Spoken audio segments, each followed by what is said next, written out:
Hello, my name is Paul Woodfall. I'm a teacher trainer at Oxford University Press, and in this session we're looking at writing for primary using classroom presentation tools. The classroom presentation tool can be found at Oxford Learners Bookshelf.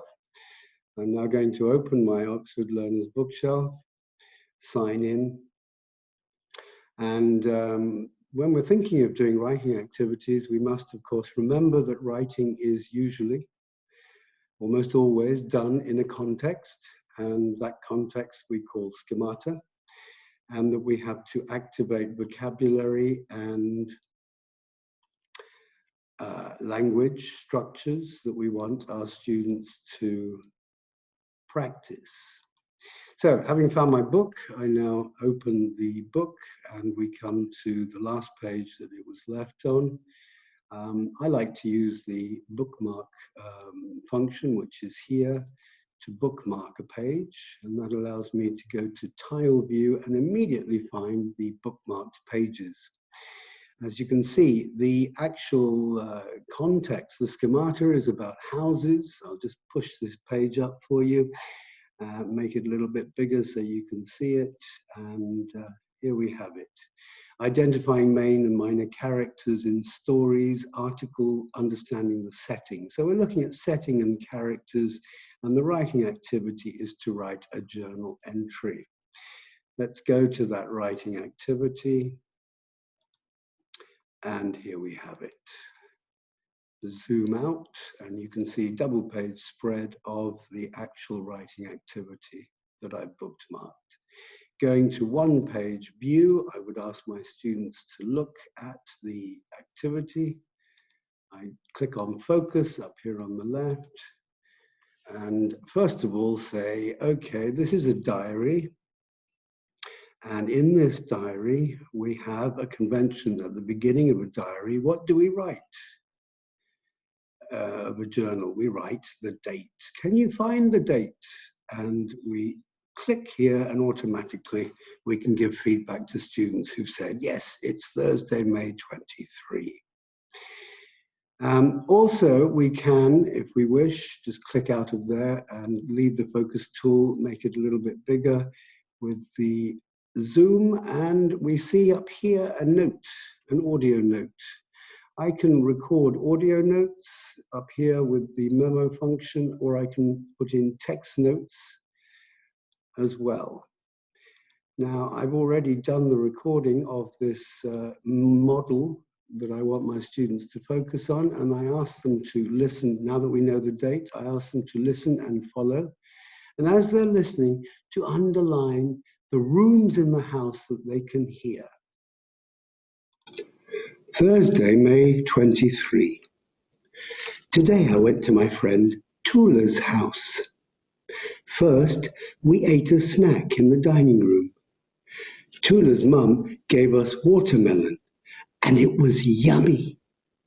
Then we went to Tula's bedroom.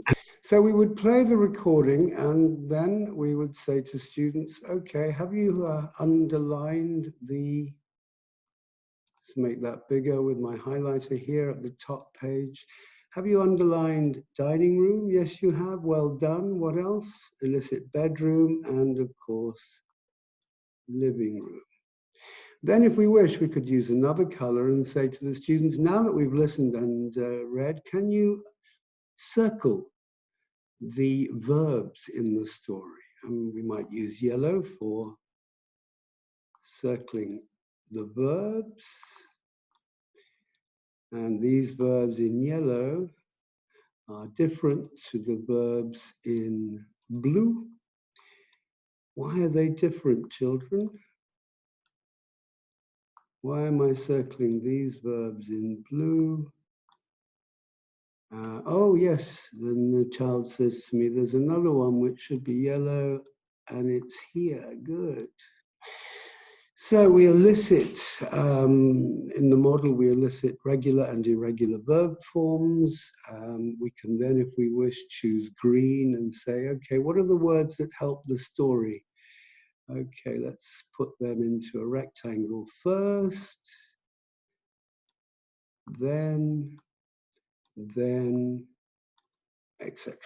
So if we wish to delete all of these annotations, we can do so with the eraser for individual annotations, or below that, remove all. Let's remove all now, or I can keep it to refer back to it for later. Of course, with the model text, we also want to make sure that students, oops, let's erase that with the eraser. Don't forget to leave the highlighter tool or your pen tool by clicking on it. And we can go through the story again. This time we're looking at what happened. The date is in the middle there. Where did she go? She went to her friend Tula's house. What did she eat? And we can elicit, she ate watermelon. As I'm doing that, you can see at the top of the screen the yellow band, which gives me the highlights the inputted text. I may get students saying, what about a full stop? If they're very good, I say, thank you, there's a full stop. And we continue like that.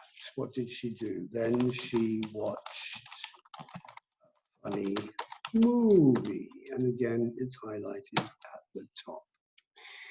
Okay, so when we're eliciting from the model, we want to make sure we ask students to either type in or to say, give me the example for number 1, which is already there, number 2, which I typed in, number 3, and number 4.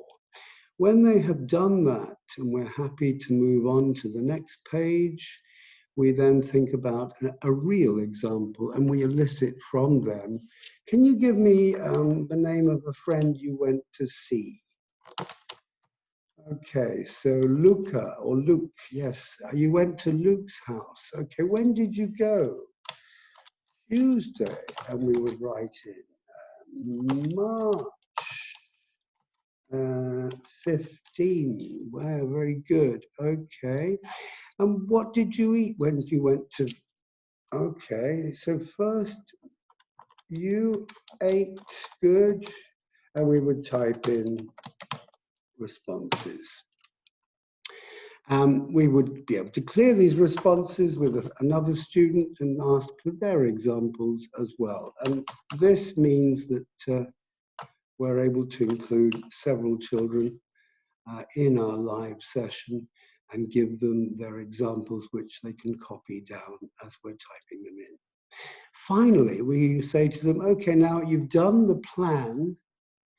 Here's the diagram. Let's go to the focus view again.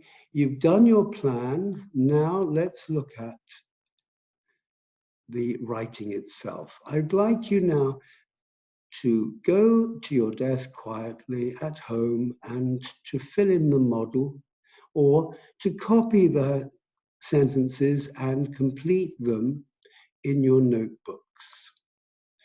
When you've done that, we will come back and we'll have a new lesson. So, when we are looking at teaching writing online, we have to think about what the pre-writing tasks involve, which is usually activating schemata, in this case, living room, bedroom, and dining room.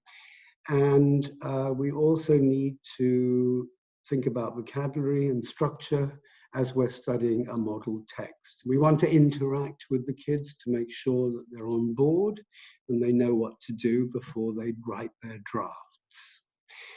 When writing drafts, depending on the age of the child, if they're very young children, we might want them to copy their drafts into their notebook from their workbook, get a parent or an elder brother or sister to take a photograph and upload it onto WhatsApp, for example, so they can share their drafts. We could upload it to the platform we're using as a picture. We could also use the chat box function in the platform. Some students will have online practice, in which case they can use the discussion forums.